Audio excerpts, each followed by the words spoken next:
네, 안녕하세요, 뭐 예예. 원장님. 안녕하세요. 예. 최근 남성들 사이에 예. 정자수가 줄고 활동성이 좋지 않다고 해서 남성 호르몬제를 처방받는 경우가 빈번하다고 하는데, 남성 호르몬 처방이 자칫 정자 생산에 제동이 걸리게 되는 건 아닌지 우려됩니다. 정자 수가 적고 뭐 운동성이 떨어지고 이렇다고 해서 남성 호르몬을 쓰는 거는 틀린 거고요. 네. 완전 엉터리죠. 남성 호르몬은 다른 이유 때문에 인제 쓰게 되는데, 이러한 남성 호르몬은 좋은 약입니다마는 출산이 완전히 끝나서 뭐 더 이상 놓을 계획이 없거나 이런 분들 네. 아니고는 남성 호르몬을 쓰면 안 됩니다. 뭐 잘 네. 아시다시피 남성 호르몬은 그 운동선수들의 경우에는 그 세계 올림픽 기구의 도핑에 해당되는 그런 금지 약물이고요.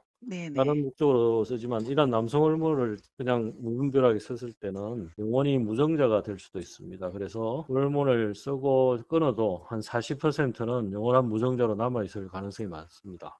불임 목적으로 쓰지 않는 약이고, 다른 치료 목적으로 쓰더라도 출산 계획이 있거나 네. 출산이 완전히 끝난 사람이 아닌 경우는 쓰면 안 되는 약입니다. 네. 남성 호르몬제가 어떻게 정자수를 그렇게 급감을 시킬 수 있는 기전이 어떻게 되는 건가요? 정자를 만드는데 남성 호르몬은 상당히 중요한 호르몬입니다. 네. 그렇지만 이렇게 외부에서 투입이 되는 남성 호르몬은 그 생식 세포를 억제합니다. 오히려 역작용으로. 네. 그래서 무정자를 초래하게 되죠. 그래서 남성 네. 호르몬은 불임 치료에서는 약은 아닙니다. 네.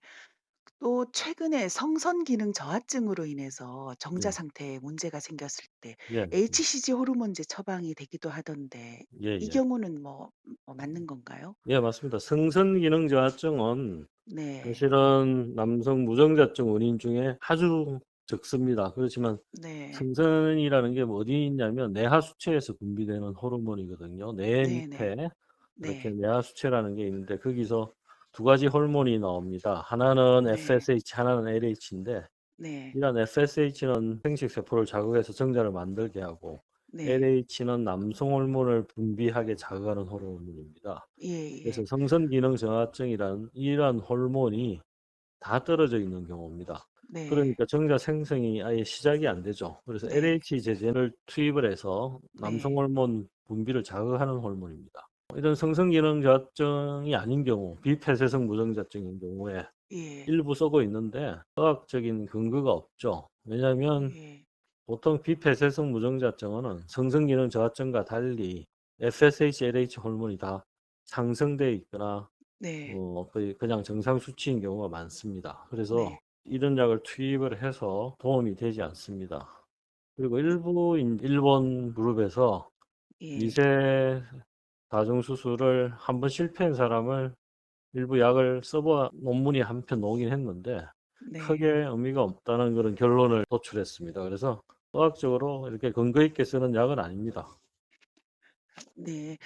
지금 현재 비폐쇄성, 그러니까 통로가 예. 막힌 게 아니라 예예. 고환에서 예예. 정자가 생산 자체가 안 되는 비폐쇄성 무정자증일 경우는 예. 이런 호르몬제 처방한다고 되는 일은 아니죠. 어떻게 예, 해야지 그럼 그렇습니다. 임신을 시도할 수 있는 건가요? 비폐쇄성 무정자증은 지금 저희가 뭐 약을 쓰고 뭐 환자분들이 이제 그 어떤 자기 일상생활 습관이 잘못돼서 그런가 상당히 걱정들 많이 하시거든요. 그래서 몸을 네네. 만들고 뭐 약을 쓰고 이런 노력을 하면 더 효과적이지 않을까 이런 의문을 많이 가지는데, 네. 실제로 인제 비폐쇄성은 정자를 못 찾는 경우도 많기 때문에 의사건 네. 환자건 이런 시술을 진행할 때 상당히 조심스럽습니다. 그런데 인제 이전에 인제 이런 비폐쇄성 무정자증에서 정자가 놓은 사람 안 놓은 사람을 분류를 해서 네. 그 이런 FSH, LH 호르몬 수치에 따른, 그리고 네. 고환 크기에 따른 이런 여러 예. 가지 조사를 했는데, 고환이 작다고 꼭 발견 안 되는 것도 아니고 FSH 예. 수치가 낮다고 좋은 것도 아닙니다. 그래서 굳이 어떤 미리 약을 쓰거나 해서 하는 것보다는 네. 고환을 절개해서 현미경으로 확인해서 네. 정자를 찾는 이 방법밖에 없습니다. 이런 네. 미세 다중은 우리가 없는 정자를 만들어서 찾는 게 아니기 때문에 네. 비교적 어 예 연령대가 젊을수록 네. 찾을 확률이 높지 않을까 이렇게 의사들 간에는 생각을 하고 있습니다. 네. 네. 비폐쇄성 무정자증일 경우 미세다중 수술을 해서 정자를 찾을 수 있는 확률은 어느 정도인가요? 조직에 따라서 다릅니다. 보통은 그 염색체 오히려 아이러니하게 Y 염색체 이상이 있는 경우에는 찾을 네. 확률이 한 60% 이상 되고요. 예. 또 어떤 Y 염색체 이상이 있을 경우는 아예 이러한 미세 다중을 하면 안 되는 경우도 있습니다. 하면 안 된다는 말은 몸에 무리가 가서 그런 게 아니고 네. 찾을 확률이 제로라는 거죠.